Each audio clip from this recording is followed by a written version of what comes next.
সাকিবের সঙ্গে আমার বিয়ের সম্ভাবনা থাকতেই পারে বললেন মিষ্টি জান্নাত।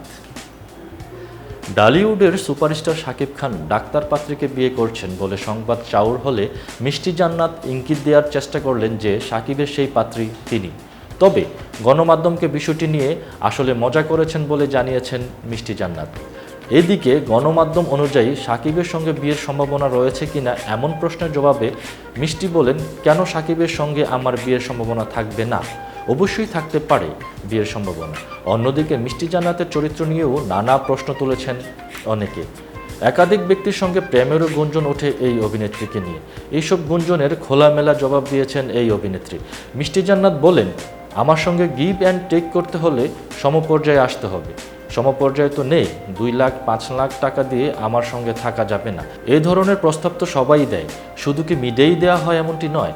মেডিকেলের স্যারও এই অফার দিয়েছিল, আমি রাজি হইনি। এই শাস্তি হিসাবে 5 বছরের কোর্স লেগেছে 8 বছর। আমাকে আমার শিক্ষক অশ্লীল ভিডিও দেখিয়েছিল, কিন্তু আমি রাজি হইনি। এই অভিনেত্রী মনে করেন এই ধরনের প্রস্তাব শুধু মিডিয়ায় দেওয়া হয়নি, বর্তমানে 5-10 টাকার চাকরিতে গেলেও অফার করে। স্যারকে খুশি করতে হবে, কিন্তু দোষ হয় শুধু মিডিয়ার। এটার কারণ হচ্ছে মিডিয়ার দিকে সবার নজর থাকে। এতক্ষণ বার্তা বৈঠকের সাথে থাকার জন্য ধন্যবাদ। নতুন নতুন তথ্য ও সংবাদ পেতে বার্তা বৈঠকের ইউটিউব চ্যানেল এবং ফেসবুক পেজের সঙ্গেই থাকুন।